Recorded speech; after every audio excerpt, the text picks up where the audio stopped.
और किससे डिनोट करेंगे इसको? ओमेगा से। अच्छा, आप लोग को इससे कुछ याद आया? रेट ऑफ चेंज ऑफ, अगर आप लोग को याद है मैंने डिफरेंशिएशन कराया था मैथ्स में और मैं बोला था डिफरेंशिएशन या डेरिवेटिव का मतलब रेट ऑफ चेंज ऑफ होता है। इंट्रोडक्शन में मैंने बताया था, अगर जिसने नहीं देखा ना डेरिवेटिव का, इसलिए मैं बोल रहा हूं कि मैथ्स बोलता हूं कि मैथ्स और जो अपना फिजिक्स है ना, ये इसके कॉन्सेप्ट घूमते रहते हैं आपस में।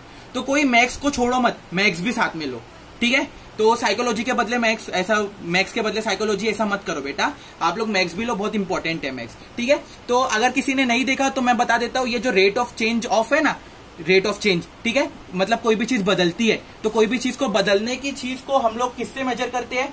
डिफरेंशिएशन से मेजर करते हैं। और याद है डिफरेंशिएशन की साइन क्या होती थी? डेरिवेटिव की साइन क्या होती थी? d/dx होती थी, अगर आप लोग को याद होगा। पर इधर पे जो चीज बदल रही है वो टाइम के साथ बदल रही है, तो हम लोग d/dt लेते हैं। क्या लेते हैं? d/dt। क्यों? क्योंकि कोई भी चीज बदल रही तो टाइम, अरे अभी हम लोग देखे थे ना, 1 सेकंड में इधर था, दूसरे सेकंड में इधर पहुंचा, तीसरे सेकंड में इधर पहुंचा, तो d/dt का मतलब क्या हो गया? रेट ऑफ चेंज, मतलब कोई चीज क्या हिसाब से बदल रही है। तो मेरे को बताओ क्या चीज का चेंज देखने का है हम लोग को? इधर पे एंगुलर वेलोसिटी के लिए क्या चीज का चेंज देखने का है? एंगुलर डिस्प्लेसमेंट का चेंज देखने का है। एंगुलर डिस्प्लेसमेंट को किससे डिनोट करते थे हम लोग? थीटा से। तो ये d/dt क्या बताया मेरे को? ये d/dt कि क्या चीज बदल रही है, रेट ऑफ चेंज। लेकिन किस चीज का देखने का हम लोग को? थीटा का देखने का है ना, अरे एंगुलर डिस्प्लेसमेंट का देखने का है ना, तो ये हो जाएगा थीटा। समझ में आ गई? तो d/dt का मतलब क्या हो गया? कि कुछ चीज बदल रही है। ये चीज का मतलब क्या हो गया? कि कुछ ना कुछ चीज बदल रही है। लेकिन क्या चीज बदल रही है?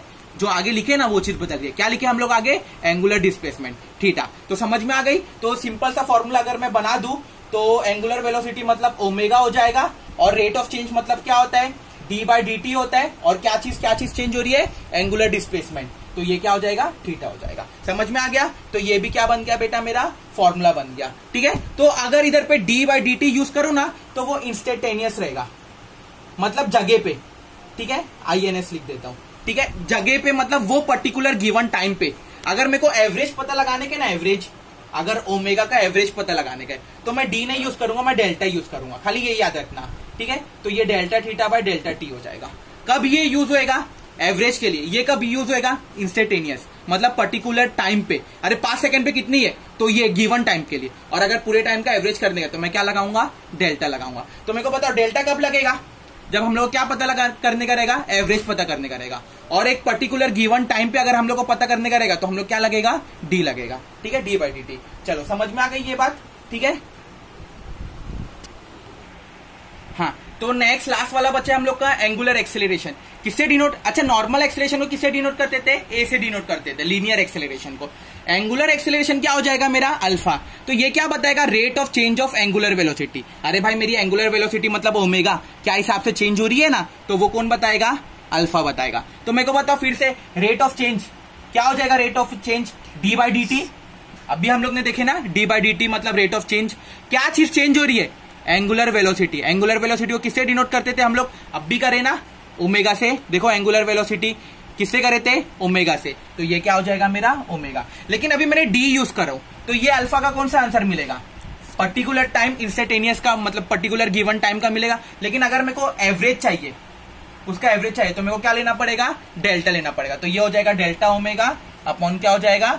डेल्टा टी हो जाएगा। समझ में आ गई?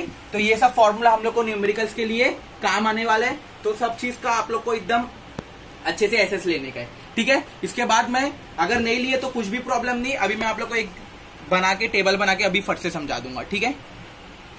तो गाइस मैं शॉर्ट में बता देता हूं आप लोग को कि किसका फॉर्मूला क्या है। सबसे पहले हम लोग स्टार्ट किए थे एंगुलर डिस्प्लेसमेंट से, अगर आप लोग को याद होगा तो। एंगुलर डिस्प्लेसमेंट क्या होता था?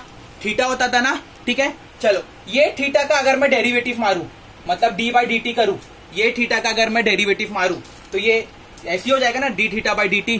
अरे d/dt किसकी साइन हो गई? डेरिवेटिव की साइन हो गई ना। और इधर किसका डेरिवेटिव मारने का है? थीटा का मारने का है ना। तो जब मैं ये थीटा मतलब एंगुलर डिस्प्लेसमेंट का अगर मैं डेरिवेटिव मार रहा हूं तो मेरे को क्या मिलेगा? ओमेगा मिलेगा ना। ओमेगा क्या होता है मेरा? एंगुलर वेलोसिटी होता है। क्या होता है मेरा? ये ओमेगा एंगुलर वेलोसिटी। तो अगर मैं डिस्प्लेसमेंट का डेरिवेटिव मारूं, सिंपल वर्ड में डिस्प्लेसमेंट का डेरिवेटिव मारूं तो मेरे को क्या मिलेगा? मेरे को मिलेगा वेलोसिटी। एंगुलर की बात कर रहा हूं, लीनियर की बात नहीं कर रहा हूं, ठीक है? चलो, इसका भी डेरिवेटिव मारूं, ओमेगा का डेरिवेटिव मारूं, तो ये ओमेगा लिखा, और डेरिवेटिव मारने की साइन क्या होती थी? d/dt होती थी, ठीक है।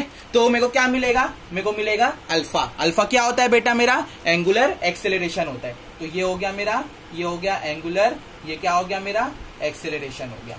समझ में आ गई। तो ये टेबल आप लोग को बहुत ज्यादा अच्छे से याद रखने का सिंपल वर्ड में, ठीक है। एंगुलर डिस्प्लेसमेंट थीटा का फॉर्मूला बोल तो खाली थीटा का फॉर्मूला अगर आप लोग को बहुत अच्छे से याद रहेगा, मैंने आप लोग को सारी चीज डिटेल में बताया था। तो इसका फॉर्मूला होता है, ठीक है, आर्क अपॉन रेडियस। आर क्या होता था, ऐसा होता था ना, angle is equal to arc upon radius, ठीक है। तो एंगल मतलब थीटा, आर्क मतलब एस जितना घुमाए, और आर क्या है मेरा, रेडियस है। तो ये एंगुलर डिस्प्लेसमेंट, इसका डेरिवेटिव मारू तो क्या आएगा, थीटा का डेरिवेटिव मारू तो मेरे को मिलेगा वेलोसिटी मतलब ओमेगा, ठीक है। और ओमेगा का डेरिवेटिव मारू तो क्या मिलेगा, अल्फा। अल्फा को क्या बोलते हैं, अल्फा को एंगुलर एक्सेलरेशन। तो ये सारी चीज हम लोग को बहुत ज्यादा इंपॉर्टेंट है और आगे मतलब बहुत ज्यादा काम आने वाली गाइस।